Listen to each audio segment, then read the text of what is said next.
सबको जय यीशु की। प्रभु क्रिस्त में प्यारे भाइयों बहनों, मैं आप सभी लोगों का फिर एक बार स्वागत करता हूं आज की रोटी कार्यक्रम के द्वारा ईश्वर के जीवंत वचनों को सुनने के लिए।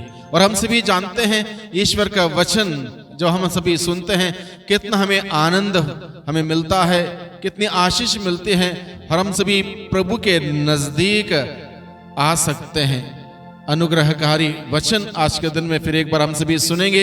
आज का सुसमाचार मैं आप सबों के सम्मुख रखना चाहता हूं। सुसमाचार आज के दिन में लिया गया है संत मार्कुस के द्वारा रचित अध्याय 8 पद संख्या 22 से 26 तक। वे बेतसैदा पहुंचे, लोग एक अंधे को ईसा के पास ले आए और उनसे यह प्रार्थना की कि आप उस पर हाथ रख दीजिए। वे अंधे का हाथ पकड़कर उसे गांव के बाहर ले गए। वहां उन्होंने उसकी आंखों पर अपना थूक लगाकर और उस पर हाथ रखकर उनसे पूछा, क्या तुम्हें कुछ दिखाई दे रहा है?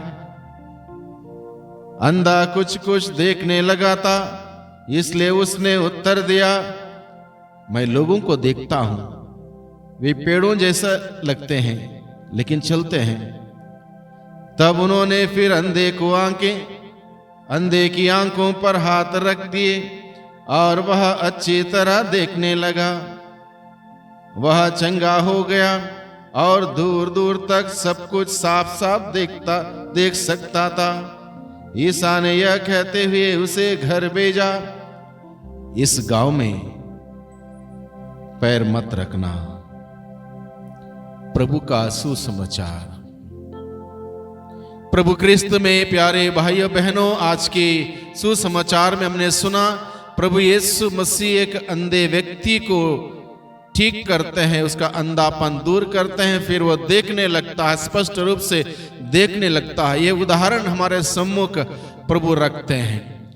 जब बेतसैदा पहुंचे प्रभु यीशु मसीह, वहां के लोगों ने निवेदन किया, उस अंधे पर आप हाथ रख दीजिए।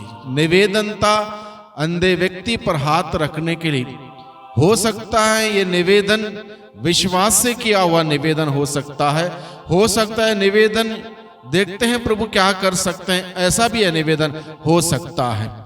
प्रभु यीशु ने क्या किया, उस अंधे व्यक्ति का हाथ पकड़ा, उसको गांव से बाहर ले गए और वहां पर थूक लगाकर उसके आंखों पर हाथ रखते हुए उसको आशीर्वाद दिया। और अंधे व्यक्ति से पूछा, क्या तुम्हें दिखाई दे रहा है? उस अंधे ने कहा, मैं दिखाई तो दे रहा लेकिन स्पष्ट नहीं है, इंसान पेड़ों जैसे लगते हैं लेकिन वो चलते हैं। तब फिर प्रभु ने अपने हाथ उस पर रखते हुए और उसे आशीष दी, और तब जाके वो स्पष्ट रूप से देखने लगा। इस प्रसंग के द्वारा प्रभु आज के दिन में मुझे और आपको, हम समूह से क्या संदेश देना चाहते हैं? यह महत्वपूर्ण है। महत्वपूर्ण यह नहीं है अंधा व्यक्ति को प्रभु ने दृष्टि दी और वो ठीक हुआ, इतना ही नहीं है। सुसमाचार का मर्म और गहराई आज के दिन में हमें समझने की जरूरत है। इस प्रसंग के माध्यम से प्रभु के शिष्य प्रभु के साथ 3 साल तक रहे। 3 साल तक रहने के दौरान प्रभु के साथ गए आए, उठे बैठे, खाया पिया, चिन्ह चमत्कार, जो बड़े बड़े कार्य प्रभु यीशु ने किए थे उन्होंने देखा। उसके बावजूद उनकी विश्वास की आंखें नहीं खुली थी। उनकी विश्वास की आंखें नहीं खुली थी। यीशु कौन है उनका स्पष्ट नहीं था। यीशु क्या है इस बात को वो नहीं जान रहे थे, नहीं समझ रहे थे। अनेक प्रकार के सवाल उनके मन में थे, अनेक शंकाएं उनके मन में थी। अब इस अंधे व्यक्ति के लिए हाथ रखने के लिए निवेदन किया गया, तो प्रभु ने इस संदर्भ को अपनाते हुए इस अंधे व्यक्ति को ठीक करने के साथ साथ अपने शिष्यों के आध्यात्मिक अंधापन दूर करने की प्रक्रिया प्रभु ने शुरू की। अपने शिष्यों की, अपने भक्तों की, अपने अनुयायियों की आध्यात्मिक अंधापन यानी कि विश्वास उनका नहीं था, विश्वास में कमी थी, विश्वास का अभाव था। इसलिए प्रभु ने अपने शिष्यों का आध्यात्मिक अंधापन दूर करने का एक प्रक्रिया शुरू की। इसलिए उस व्यक्ति को जो शारीरिक रूप से देख नहीं सकता था, उस अंधे व्यक्ति को जब निवेदन किया, उस पर हाथ रखिए, प्रभु ने उसको गांव से बाहर ले गए और वहां पर जो भी प्रक्रिया की, वहां पर उस प्रक्रिया शुरू की।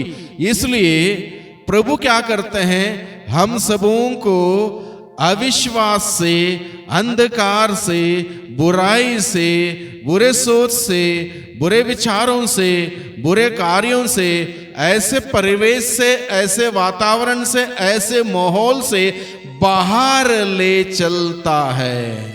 सबसे पहली बात आज के दिन में हमें समझने की जरूरत यह है, उस गांव से उस अंधे व्यक्ति को बाहर क्यों लेके गए? क्योंकि वहां पर वातावरण उपयुक्त नहीं था, वातावरण शुद्ध नहीं था, वातावरण दूषित था, विश्वास करने लायक नहीं था। इसलिए विश्वास का अभाव से भरा हुआ वातावरण था। इसलिए प्रभु उस वातावरण से, उस माहौल से, उस गांव से उस व्यक्ति को बाहर ले चलते हैं। और इस प्रकार से हम सबों को प्रभु यह शिक्षा देते हैं, हम ऐसे परिवेश से, ऐसे वातावरण से जहां विश्वास नहीं है, जहां विश्वास का अभाव है, जहां प्रभु के प्रति श्रद्धा नहीं है, प्रभु के प्रति भक्ति नहीं है, आस्था नहीं है, ऐसे परिवेश से प्रभु हमें दूर हटने के लिए प्रभु हमें बताता है। और इस प्रकार से प्रभु हमें सिखाता है, जब ऐसे परिवेश से दूर चले जाएंगे, तब वहां पर जब उसने उस अंधे व्यक्ति की ठीक करने की प्रक्रिया शुरू की, उस प्रक्रिया के साथ प्रभु हमें सिखाता है, विश्वास धीरे धीरे धीरे आता है। और विश्वास सबसे पहले ईश्वर के द्वारा दिया हुआ एक वरदान है। उस वरदान को जब हम पाते हैं, उसको धीरे धीरे धीरे विकसित करने की जिम्मेदारी मेरी और आपकी, हम सबों की है। उस विश्वास का वरदान जो ईश्वर के द्वारा हमें दिया जाता है, उसको धीरे धीरे विकसित करने की जरूरत है, बढ़ाने की जरूरत है। और बढ़ाने के लिए हमें हर दिन प्रभु का वचन सुनना होगा, हर दिन प्रभु का वचन पढ़ना होगा, हर दिन प्रार्थना में समय बिताना होगा, और हर दिन वैसे माहौल से, वातावरण से, परिवेश से जहां हमें प्रभु के साथ मित्रता जोड़ने के लिए, विश्वास में बढ़ने के लिए वातावरण ठीक नहीं है, अच्छा नहीं है, उपयुक्त नहीं है, ऐसे परिवेश से दूर हटना होगा। इसलिए प्रभु उस अंधे व्यक्ति को वहां से दूर ले चलते हैं, गांव से बाहर ले चलते हैं। हमें ऐसे वातावरण से बाहर आना है, ऐसे वातावरण से बाहर आना है, तब जाके हमारा विश्वास की वृद्धि होगी, विश्वास हमारा बढ़ जाएगा। और इस प्रकार से प्रभु अपने शिष्यों को सिखाता है कि विश्वास धीरे धीरे बढ़ाना चाहिए, और बढ़ाने की जिम्मेदारी हम सबों की है। इसलिए प्रभु उस व्यक्ति को जब पहले स्पर्श करता है, उसको दिखाई तो देता, स्पष्ट नहीं, यानी कि विश्वास इतना मजबूत नहीं है प्रभु के शिष्यों का। और ये प्रक्रिया देखते देखते प्रभु के शिष्यों का विश्वास धीरे धीरे बढ़ जाता है, और आखिर में वो व्यक्ति स्पष्ट रूप से देखने लगता है, यानी कि उसका विश्वास क्लियर होता है, स्पष्ट होता है, स्पष्ट रूप से वो जान जाता है, यीशु को देखता है, विश्वास की आंखों से यीशु को देखता है। और वही प्रभु चाहता है कि हम सभी हमारे विश्वास की आंखों से स्पष्ट रूप से प्रभु को देखें, प्रभु की बातों को सुने। इसलिए बपतिस्मा संस्कार देते वक्त पुरोहित छोटे बच्चे का होंठ और कानों को छूता है, ताकि कानों से ईश्वर का वचन सुने, होंठों से ईश्वर के वचन की घोषणा करें। इसलिए ये एक शुरुआत है, बपतिस्मा संस्कार के द्वारा उस विश्वास का वरदान हमारे अंदर प्रवेश होते हुए उसका विकास करने की जिम्मेदारी हम सबों को दी जाती है। आज के दिन में प्रभु अपने वचनों के द्वारा हम सबों से बातें करता है। भाइयों बहनों, अगर मेरे जीवन में, आपके जीवन में, हम में से किसी के जीवन में आध्यात्मिक अंधापन है, विश्वास के दृष्टि हमारे पास नहीं है, विश्वास के दृष्टि से हम प्रभु को नहीं देख पा रहे हैं, प्रभु की महिमा नहीं देख पा रहे हैं, तो सबसे पहले हमें विश्वास की दृष्टि की आवश्यकता है। विश्वास के अभाव में कोई भी व्यक्ति ईश्वर का कृपा का पात्र नहीं बन सकता। अति आवश्यक है विश्वास का वरदान होना, और उस विश्वास के वरदान को विकसित करना, उसमें बढ़ना बहुत ही बहुत ही जरूरी है, अन्यथा हमें स्पष्ट कुछ भी दिखाई नहीं देगा। जब स्पष्ट नहीं है, बात स्पष्ट नहीं है, प्रभु की बात स्पष्ट रूप से समझ नहीं पाएंगे, तब हम गड़बड़ी कर सकते हैं, हम दुविधा में पड़ सकते हैं, शंकाएं हमारे जीवन में आ सकते हैं, और शंका में, दुविधा में जो भी निर्णय लेते हैं गलत हो सकता है। इसलिए स्पष्ट होना जरूरी है कि मैं एक प्रभु का अनुयायी हूं, प्रभु का भक्त हूं, प्रभु का शिष्य हूं, मेरी जिम्मेदारी क्या है, प्रभु मेरे लिए कौन है, इस बात को स्पष्ट रूप से जब हम जान जाएंगे, समझ जाएंगे, तब उस प्रभु का अनुसरण हम कर पाएंगे। किसी अनजान अजनबी व्यक्ति का अनुसरण हम नहीं कर सकते। इसलिए विश्वास है तब हम प्रभु, हमारा अनुसरण प्रभु के प्रति ठीक ठाक रहेगा, प्रभु के मार्ग पर हम चल पाएंगे। इसलिए आज के दिन में हम लोग प्रार्थना करें, प्रभु हमें विश्वास का वरदान दें, उस विश्वास में आगे बढ़ने की कृपा शक्ति सामर्थ्य हमें प्रदान कराए, हम प्रार्थना करें। सर्वशक्तिमान पिता परमेश्वर, धन्यवाद देते हैं आज के वचनों के लिए। आज के दिन में प्रभु आपने एक अंधे व्यक्ति को ठीक करने के साथ साथ हम सबों के आध्यात्मिक अंधेपन को दूर करने के लिए आपने हमें बुलाया है, ताकि हम सभी विश्वास की दृष्टि स्पष्ट रूप से प्राप्त करते हुए स्पष्ट रूप से आपकी महिमा देख सके, आपकी महिमा कर सकें। हमारे जीवन में घटित होने वाले हर एक घटना के पीछे प्रभु आपका संदेश है। छोटे बड़े लोगों के द्वारा, अलग अलग लोगों के द्वारा प्रभु आप हम सबों से बातें करते हैं। इन सभी बातों को समझने के लिए, विश्वास की आंखों से देखने के लिए, और उस विश्वास से आपके पास आते हुए हमारी मित्रता आपके साथ मजबूत करने की कृपा शक्ति सामर्थ्य में प्रदान कीजिए।